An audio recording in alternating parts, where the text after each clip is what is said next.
today we will discuss on the topic. The name of the topic is the slide is clear. The name of the topic is the anti-amoebic and the anti-protozoal agents. Okay, we know about the what amoebia, and what are the protozoa, amoebia and the protozoa. So we know a general introduction about the amoebia and the protozoa. So here amoebia means Entamoeba histolytica, okay, and the anti-protozoal agents, anti-protozoals. Basically, this topic is all about the anti-protozoal drug. And what are the protozoa? Protozoa, they are the eukaryotes. They are the eukaryotes. We know about that. Eukaryotes, okay, they are the unicellular eukaryotes. Okay, protozoa, they are the unicellular eukaryotes. Okay, amoeba is also one of the protozoa. Amoeba is also one of the protozoa. The example of the amoeba is the Entamoeba histolytica, and the Trichomonas vaginalis. Okay, other is the Giardia lambia. This is also the one of the example of the protozoa. Okay, so this topic is about the drug which is used for the treatment of the protozoal infection, or we can say for the treatment of the amoebic infection is called the anti-amoebic and the anti-protozoal drugs. So what are the anti-amoeba and what are the protozoa and the amoeba? They are the unicellular eukaryotes. Okay, how protozoal, how amoebic, this Entamoeba histolytica or the Giardia lambia infection that occurs in the human body. How Entamoeba, this Entamoeba amoebic infection, we can say the infection with the Entamoeba histolytica and the Giardia lambia occurs in the human body. So what happened first of all? So this is the now first of all this ingestion of the step 1, step 2. So what happened initially? Ingestion of the cyst from the contaminated food. Ingestion of the cyst from the contaminated food. Okay, ingestion of the cyst from the contaminated food. So what will happen when the cyst is ingested through the contaminated food? That cyst will enter into the oral cavity, from the oral cavity to the stomach and into the intestine. And when they reaches to the intestine, when they reaches to the ileum of the intestine, so what will happen? There will be many of the cysts. They will multiply and they will proliferate the tropozoites. Okay, so tropozoites, what will further this tropozoites? These are the tropozoites. These tropozoites, they will penetrate the intestinal wall. And they will reside within the. They will stay there. They will stay within the intestinal wall. And most of the tropozoites will stay there in the intestinal wall. They cause the infection of the intestinal wall. Okay, they also cause the infection of the lumen of the intestine. Also, they penetrates the intestinal wall. They cause the infection of the intestinal wall. Tropozoites penetrates the intestinal wall, and they stay there within the intestinal wall. They cause the infection of the within the intestinal wall. Okay, some of the tropozoites, they enters into the circulation, and from the circulation they enters the liver. That is called the systemic infection. They enters into the liver. Okay, systemic infection. That is called the systemic infection. Okay, and remaining or the few tropozoites or the cyst, remaining or the few tropozoites or the cyst, what will happen? They will they enter into the rectum, and from the rectum they will excrete. They are discarded outside. Into the feces. And tropozoites, there is also the exclusion of the tropozoites, and there is also the exclusion of the cyst. Tropozoites, basically they are the non-infective, which are excreted in the cyst. Excreted in the feces, while the cysts, which are expelled out from the intestinal wall into the feces, they are the infective. And when this cyst again, because of the contamination with the food, and when the ingestion of the contamination of the food will be there, and when they ingest the food, contaminated food, and the same cycle will be there. Okay, this is the simple cycle of the infection of the Entamoeba histolytica or the Giardia lambia within the human body. Okay, what will happen? I will repeat it again. Ingestion of the cyst. Number 1 is the ingestion of the cyst. Okay, ingestion of, Sir. please. Ingestion of the, okay, this is the process of infection of, we can say, the pathway of the infection of the Entamoeba histolytica within the human body. So first step, what happened initially? Ingestion of the infected cyst, ingestion of the cyst in the contaminated food, ingestion of the cyst of the contaminated food. Okay, that cyst will enter into the stomach, from the mouth into the stomach, and from the stomach into the ileum of the intestine. And within the ileum, what will happen? The cyst, the cyst, they will proliferate the tropozoites. Cyst will proliferate the tropozoites. Okay, tropozoites. These are the tropozoites. Okay, and these tropozoites, they cause the infection of the lumen of the intestine. Also, these tropozoites, they will penetrate the intestinal wall, and they lie within the intestinal mucosa. They also causes the further proliferation of the tropozoite, that causes the further infection of the intestinal tissue within the intestinal wall. Okay, and some of the tropozoites, they release into the circulation, and from the circulation they enter into the liver. They also cause the infection of the liver. That's called the systemic infection of the liver. That's called the systemic infection of the Entamoeba histolytica. Okay, and then some of the cysts or some of the tropozoites, they are discarded, they are expelled out, or they are excreted outside the body into the feces, where the expelled tropozoites, they are the non-infective, while the expelled cysts, they are the infective. And this cyst, again, they are contaminated with the food that causes the ingestion of the, when contaminated food will be ingestion, again the cyst will be entered into the human body. So this is the we can say the pathway how this Entamoeba histolytica that causes the infection in the human body. Is that clear? It's very simple. No, it's very simple. So what will happen here? Okay. So we know that there is an infection of the tropozoites of the Entamoeba histolytica. They cause the infection of the lumen of the intestine. They also cause the infection of the mucosa, intestinal mucosa, within the intestinal mucosa, tropozoites within the intestinal mucosa. Okay, so this infection is called the intestinal infection. This is the intestinal infection with the Entamoeba histolytica. Protozoa, let's say the protozoa, Entamoeba, protozoa, Giardia lamblia, and that both is a protozoa, protozoal infection. Also, they cause the infection of the liver. That is called the extraintestinal infection. If there is an infection of the lumen and the colonal wall, within the intestinal wall, that's called the intestinal infection. If it is outside the intestine, or we can say in the liver, that is called the systemic infection, or we can say the extraintestinal infection. Okay.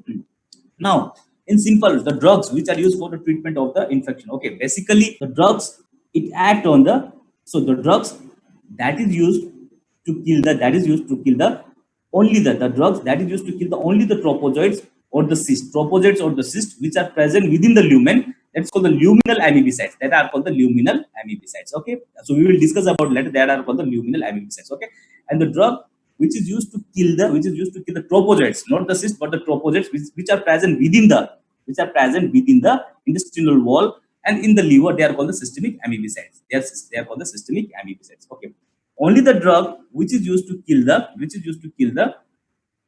these tropozoites which are present in the liver, they are called the extraintestinal amebicide. And the drugs which are used to kill the tropozoites, or the tropozoites which are present in the lumen, within the intestinal wall and the liver, they are called the mixed amebicide. Okay, we will discuss about that in the later. So first of all, we have to know about this cycle of the how this protozoal infection, like Entamoeba histolytica and the Giardia lamblia, they cause the infection in the human. Classification of the drugs. Okay, tissue amebicides. Classification of the drugs. Tissue amebicides. Systemic. Okay, systemic tissue amebicides. So they are classified into the tissue amebicides and the luminal amebicides. Okay, broadly. The tissue amebicides means within the tissues. The drugs, the anti-protozoal drugs or the anti-amoebic drugs that kill the tropozoites which are present within the intestinal wall, and they kill the protozoa which are present that cause the infection of the liver, which are present within the liver. Okay, So they are called the tissue amebicide. They are called the tissue amebicide.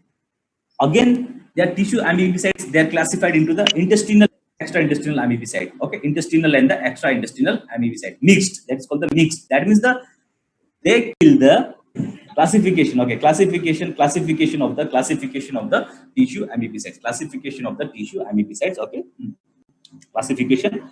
Okay, classification of the drugs which are used for the Entamoeba histolytica infection or antiprotozoal drugs. So basically, they are classified into the tissue amebicides, and the luminal amebicides. Luminal amebicides. Okay, luminal amebicide in the next slide. So what is the tissue? So what is broadly the tissue amebicide? The tissue amebicides are those drugs that kills the tropozoites which are present within the intestinal and the tropozoites which are present in the liver, which are present in the liver. They are called the tissue amebicides or the systemic amebicides. Okay, luminal amebicide. What are the luminal amebicides? Luminal amebicides, they only kill the cyst and the tropozoa or tropozoid or the cyst which are present in the lumen, because cyst is only present in the lumen, while the cyst and the tropozoites both they are present in the lumen, while tropozoite is present within the intestinal wall and the tropozoites are present in the liver. While the tropozoites, well, cysts, they are not present within the intestinal wall, mucosa of the intestinal wall, but they are not present in the liver. Okay, so tissue amebicides is systemic. That means they kills the tropozoites which are present within the intestinal mucosa and the liver. Again, they are further classified into intestinal and the extra-intestinal amebicide. Intestinal and the extra-intestinal amebicide. That's called the mixed. That means the drugs that kills the intestinal. When we say the intestinal, okay, one additional, it kills the tropozoites which are present in intestinal, within the intestinal mucosa, okay, and the extra-intestinal amebicide, that means that it kills the tropozoites which are present within the liver, okay, and also it kills the tropozoite which is present within the lumen. So they are called the mixed. They are the systemic, but they are called the mixed because they kill the tropozoites which are present within the intestinal mucosa. They kill the tropozoites which are present within the liver, and also kill the tropozoites which are present in the lumen. Okay, they are called the mixed. Okay, so what are the drugs? Metronidazole, tinidazole, sacnidazole, and the onidazole. Metronidazole, tinidazole, sacnidazole, and the onidazole. These are the drugs. Which are the intestinal and the extra-intestinal amebicide. Okay. Now extra-intestinal amebicide. What is the extra-intestinal amebicide?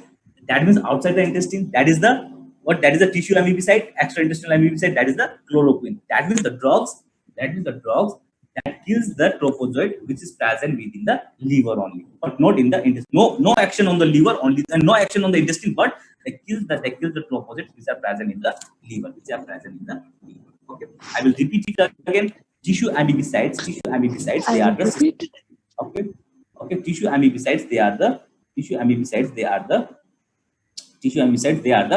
they are also called the systemic amebicide because they kill the tropozoites. They kill the tropozoites which are present within the intestinal mucosa, and tropozoites which are present in the liver. Okay, they are further classified into intestinal and the extra-intestinal amebicides. Okay, when we say the intestinal and the extra-intestinal amebicide, we know that they kill the tropozoites which are present within the intestinal mucosa, and they kill the tropozoites which are present within the liver, and also they kill the tropozoites which are present in the lumen of the intestine, So that are also called the mixed. And the drugs are the metronidazole, tinidazole, sacnidazole, and the onidazole.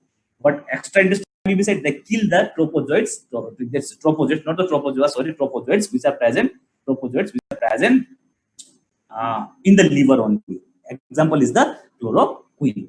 Luminal amebicide. Okay, what is the luminal amebicide? Luminal amebicides are those drugs, amebicides. They kills only the cyst and the tropozoite, only the cyst and the tropozoite which are present within the lumen of the intestine. They are called the luminal amebicide. Yeah, the diloxanide furet. Most important drug is the diloxanide furet. Most important drug is the diloxanide furet, hydroquinone, and the tetracycline. Diloxanide furet, hydroquinone, and the tetracycline. Only within the lumen,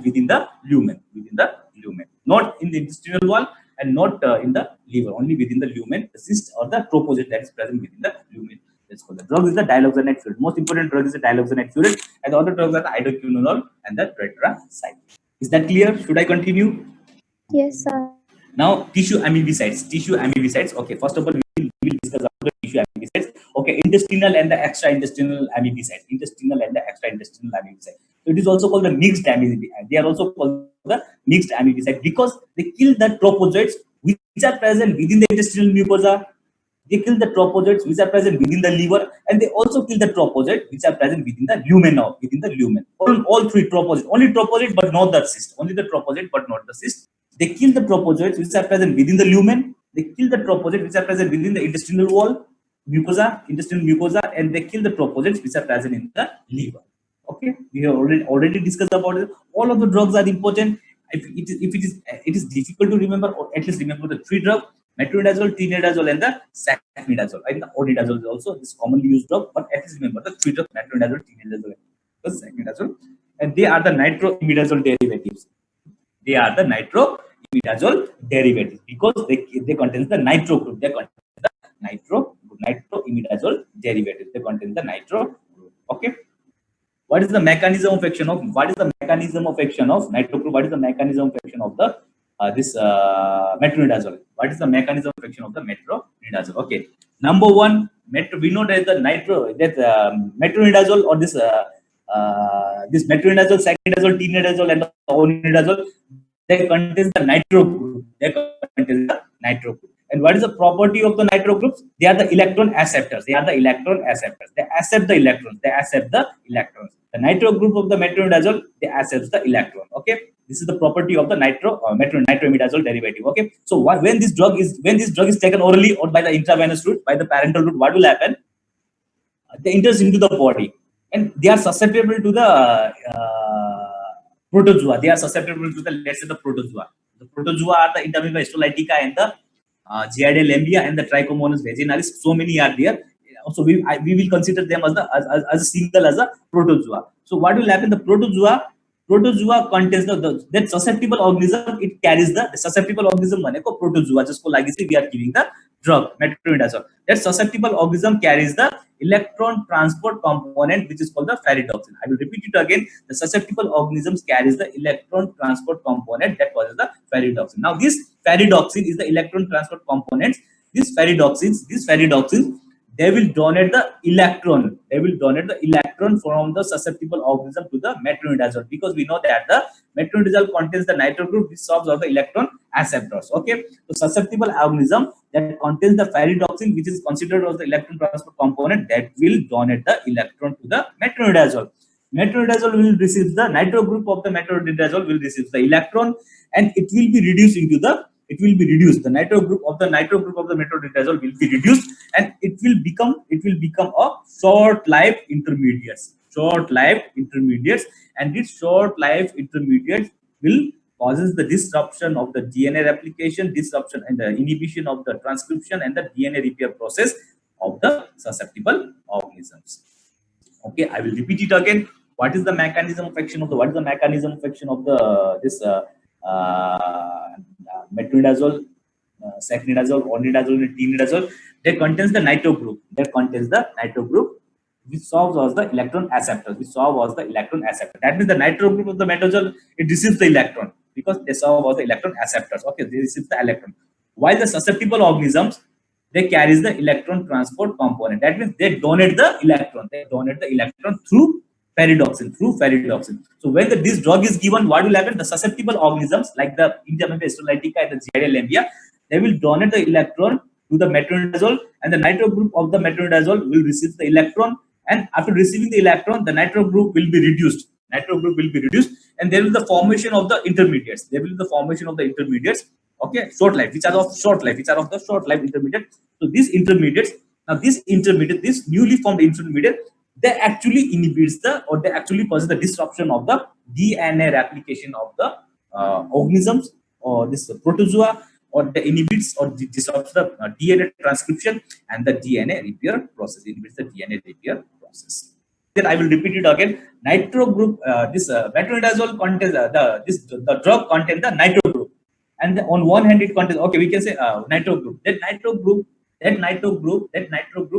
act as the electron acceptors. Okay, And the susceptible organisms like this Entamoeba histolytica and the Giardia lamblia, they contains the ferredoxin. What is the ferredoxin? Ferredoxin is the electron transport component. That means the nitrile group receives the electron and the ferredoxin will donate the electron. Okay, so when these drugs come in contact with the microorganisms, so what will happen? Ferredoxin will donate the electron while the nitrile group of the drug will receive the electron. And when the nitrile group of the drug will receive the electron, what will happen? The nitrile group will be reduced and there will be the formation of the newly formed intermediates.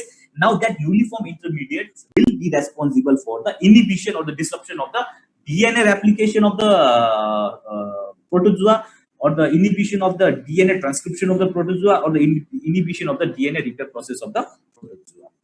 Antimicrobial strengths. So what are the coverage of the antimicrobial? So actually this is the it should be the antiprotozoal. When I say the antimicrobial, it is a broad term. It contains all the organisms like the bacteria. So it should be the antiprotozoal. Okay, antiprotozoal. Okay. So what happened in the antiprotozoal? What is the coverage? What are the coverage of the this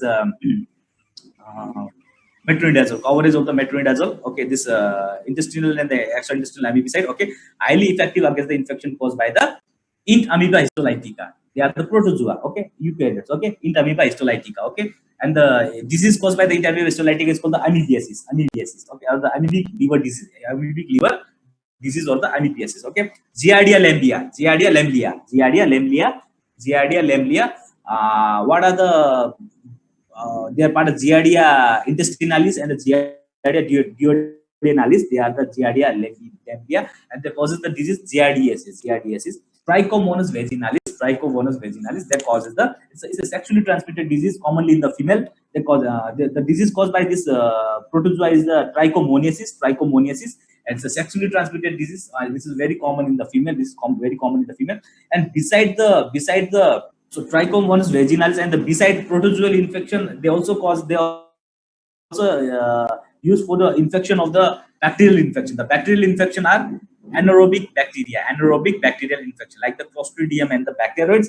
And also we have discussed in this peptic ulcer disease, this metronidazole. It is also used for the Helicobacter pylori infection. Helicobacter pylori is a gram-negative bacteria. So what is the overall activity of the metronidazole or the sacronidazole and the tinidazole? They are used for the protozoal infection as well as for the bacterial infection. They are the antiprotozoal as well as they are the antiprotozoal. They are as well as they are the antibacterial. Okay, so they are effective against the infection caused by the Entamoeba histolytica, Giardia lamblia, Trichomonas vaginalis, anaerobic bacteria like the Clostridium bacteroides, and the Helicobacter pylori bacteria.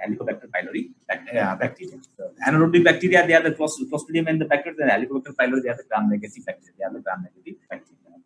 Liver abscess, amoebic liver abscess. Okay.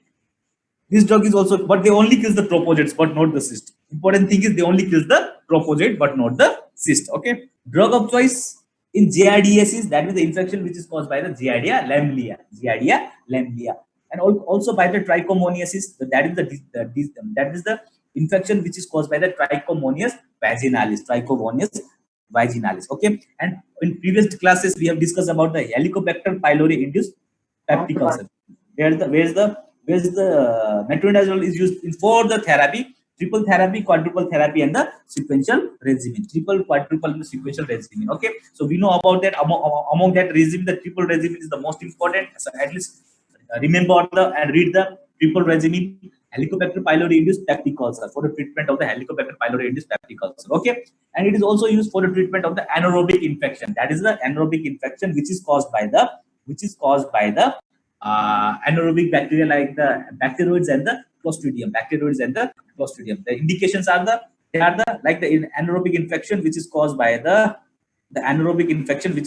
bacterial infection like endocarditis, brain abscess, and the post-surgical infection. Endocarditis, brain abscess, and the post-surgical infection. The drug of choice, I will repeat it again. Drug of choice for the treatment of the Entamoeba histolytica infection, that is called the amoebiasis, amoebic dysentery, and the amoebic liver abscess. Only kills the tropozoite, that do not kill the cyst of the Entamoeba histolytica.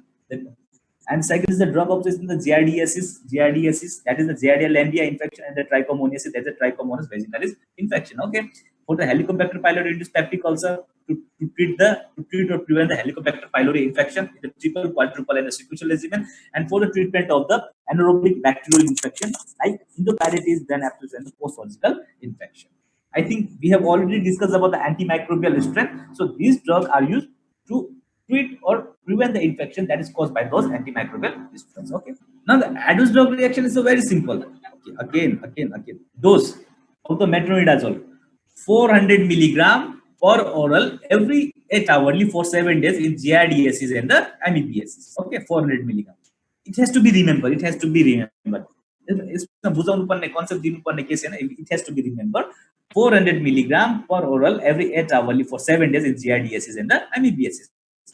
Sacnidazole 2 gram per oral single dose in GIDSs, amoebiasis and the trichomoniasis. Okay, tinidazole 1 gram per oral every 12 hourly for 3 days in GIDSs and the amoebiasis. That means all of the drugs they are used for the treatment of the GIDSs, amoebiasis and the trichomoniasis. Only the difference is of the drug. The drug does difference. The metronidazole 500 milligram per oral TID for the 7 days.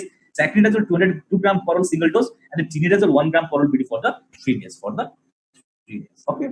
So this is the dose of the metronidazole, sacnidazole, and the tinidazole. All of these three drugs they are commonly used. They are the commonly adverse drug reaction. Very simple, because these drugs when they are taken by the oral route, basically by the oral route, they produces the GIT disturbances. They are the nausea, vomiting, and the epigastric pain. Nausea, vomiting, and the epigastric pain. I think this is your favorite adverse drug reaction. Most of you write when you don't know the adverse drug reaction of any drug, you start to writing the nausea and the vomiting. No, so when it comes to the metronidazole, try to write the nausea and the vomiting. Otherwise, nausea and vomiting is not adverse drug reaction of all the drug. Okay, so metronidazole it causes the adverse drug reaction. They are the nausea, vomiting, and the epigastric pain because of the GIT disturbances and the metallic test and the feeling of the metallic test. Okay, it's a beta test. It is just like a beta test. Beta test like feeling. It's a beta test like feeling. That's for the metallic test. And these are the common adverse drug reactions are the nausea, vomiting, and the epigastric pain and the metallic test. While the other rare type of adverse drug reaction that is because of the property of the drug or the compound of the drug, that's a dark red brown coloration of the urine. Okay, nausea, vomiting, and the epigastric pain most common, and the metallic test, dark red brown of the coloration of the urine. Okay, should I continue? I think no need to explain further more. No? Everything is clear here. Okay.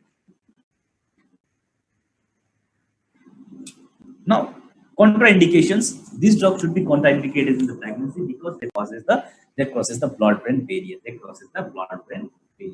drugs should be contraindicated in the pregnancy, blood-brain, because they cause the blood-brain barrier. Okay. So unnecessary exposure to the fetus will be there. So that is the reason this drug should be contraindicated in the because they crosses the blood-brain barrier. Okay.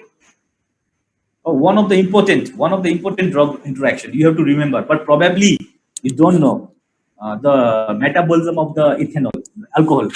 Metronidazole should not be taken with the alcohol. I mean to say that if the metronidazole has to be taken, no alcohol should be consumed for the time being. If the person have the habit of taking the alcohol, he should stop taking the alcohol. He should stop taking the alcohol for the time being until he is taking the metronidazole for the treatment, because it will produces the disulfiram like reaction. Okay, because you don't know the metabolism of the ethyl alcohol. So at this level, we will discuss about this ethyl alcohol. What is the metabolism of ethyl alcohol? We will discuss in the central nervous system. But at this level, only remember that because metronidazole inhibits the aldehyde dehydrogenase enzyme. What is the aldehyde dehydrogenase enzyme? Okay, what will happen? I will try to explain it. Ethyl alcohol is a consumed. This is a commonly consumed alcohol is the ethyl alcohol. So alcohol dehydrogenase enzyme. So what is the metabolism of the ethyl alcohol? Alcohol dehydrogenase enzyme act over the ethyl alcohol to form the formaldehyde. Okay, no, sorry, acetaldehyde to form the acetaldehyde, and then aldehyde dehydrogenase enzyme act over the acetaldehyde to form the formic acid. So this is the metabolism. This is the effect of the metabolism of the ethyl alcohol. What is that? Ethyl alcohol is most commonly consumed alcohol is the ethyl alcohol. What are they? Alcohol dehydrogenase enzyme act on the ethyl alcohol to form the acetaldehyde, and the aldehyde dehydrogenase enzyme act over the acetaldehyde aldehyde dehydrogenase enzyme act over the acetaldehyde to form the acetic acid, to form the acetic acid. Okay, so what happened when this metronidazole is taken? It inhibits the aldehyde dehydrogenase enzyme. So there is no metabolism of the acetaldehyde into the acetic acid. So increased concentration of the acetaldehyde will be there in the body. That causes reactions like silent symptoms like the nausea, vomiting, sweating, hot flushes, and the exhaustion. So that is called the disulfiram-like reaction. Because the disulfiram also inhibits the aldehyde dehydrogenase enzyme during the disulfiram is the drug that is used for the treatment of the ethyl alcohol consumption, and it inhibits the aldehyde dehydrogenase enzyme. Okay, only remember that metronidazole should not be given with the alcohol, because metronidazole inhibits the aldehyde dehydrogenase enzyme that causes the disulfiram-like type reaction, which are the hot flush, nausea, sweating, and the exhaustion. So this one is the very important, right? Someone may ask you, should metronidazole be taken with the alcohol? You should say the no, because when the metronidazole is taken with the alcohol, it inhibits the aldehyde dehydrogenase enzyme, and that causes the disulfiram type reaction or the disulfiram-like reaction, which are the hot flush, nausea, vomiting, sweating, and the exhaustion. Okay, extraintestinal amebicide. Okay, chloroquine. Okay, we know about the chloroquine. In first year we have discussed about the chloroquine. Chloroquine is used for the treatment of the malaria. It's a drug of choice for the treatment of the malaria. Beside that, this drug is also used, its derivative chloroquine and the hydrochloroquine, it is also used for the treatment of the disease modifying anti-rheumatic drug. No, hydroxychloroquine is a disease modifying anti-rheumatic drug. Also, they are the extraintestinal amebicide. That means they kill the tropozoites of the Entamoeba histolytica which are present in the liver. That's called the amoebic liver abscess. They are used for the treatment of the amoebic liver abscess. What is the mechanism of action? They are highly concentrated in the liver. And destroys the tropozoites of the Entamoeba histolytica. The disease which is caused by the liver disease which is caused by the Entamoeba histolytica is the amoebic liver abscess, hepatic amoebiasis and the amoebic liver abscess. Okay, so they are highly concentrated in the liver and destroy the tropozoite of the Entamoeba histolytica. They are used for the treatment of the malaria. They are used for the treatment of the with their derivative like the hydroxychloroquine in the rheumatoid arthritis. They are used for the treatment of the hepatic amoebiasis and the amoebic liver abscess. Okay. Beside that, this drug is also used for the treatment of the this novel coronavirus infection with the novel coronavirus, severe acute respiratory syndrome. We can say the COVID-19 disease. That's called the COVID-19 disease. Okay, coronavirus disease. That's called COVID-19 disease. Okay, extraintestinal amebicide continue. Okay, not effective against the cyst. Okay, only it kills the tropozoite, amoebic liver abscess, and the hepatic amoebiasis. The indication. Dose is 500 milligram per oral BD for 2 days, then 500 milligram. Can you see the slide? This is the last slide for today. Yes, sir. Effective against the cyst, very effective against the treatment of the amoebic liver abscess. Yeah. Okay, 500 milligram per oral BD for 2 days, then the 500 milligram per oral OD for the 21 days. 500 milligram per oral for the 21 days. A bit additional knowledge for this chloroquine, because your term are also chloroquine. So chloroquine is also used for the treatment of the novel coronavirus severe acute respiratory syndrome infection, COVID-19 disease, that causes the COVID-19 disease. Okay, so what is their role? The role of the chloroquine in COVID-19. So they believe to increase but they are the two mechanism of action. Number one, they inhibits the viral and the host cell fusion. They inhibit the viral virus and the host cell fusion. They inhibit the virus and the host cell fusion. How they inhibit the virus and the host cell fusion? By increasing the pH of the endosome of the virus. By increasing these drugs, chloroquine increases the pH of the endosome of the virus. So what will happen? Virus will not be able to fuse with the host cells. So it inhibits the host cells. Also, it enhances the influx of the zinc. Within the virus, within the host cells. When it penetrates, if it is penetrated within the host cells, First of all, it will not penetrate. It will not penetrate with the host cells because they will not able to bind with the host cells. Okay, by because this pH of the endosome of the virus will be increased because of that reason. And if some virus enters within the host cells, so what will happen? This chloroquine will enhances the influx of the zinc within the host cells. Now that zinc will with that zinc will inhibit the RNA dependent RNA dependent RNA polymerase, RNA dependent RNA polymerase. Okay, so by inhibiting the RNA dependent RNA polymerase within the of the virus within the host cells, it inhibits the DNA replication. It inhibits the DNA replication. So overall effect is the inhibition of the DNA replication. Okay, you have your solidarity trial one after Tom. So I know this is the okay. If you are interested to know about the what are the drugs which are being used for the treatment of the COVID-19 by the World Health Organization is conducting one of the clinical trial, that is the Solidarity trial. More than 100 countries they are participating in this trial, and the 4 treatment options are available. The 4 treatment options are the number one drug is the remdesivir, number 2 drug is the hydroxychloroquine or the chloroquine, number 3 drug is the this uh, ritonavir plus lopinavir, and the number 4 drug is the ritonavir plus lopinavir plus interferon beta A. Okay, if you know something about the detail, my one article is published in the Journal of Lumbini Medical College.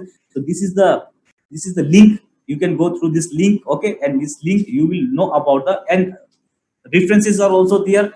So it will be better for you to follow that references and go within that references, and you will get in the detail about the solidarity trial. Otherwise, in that two page article, I have explained about the solidarity trial. If you are interested about that, you can go through this article also.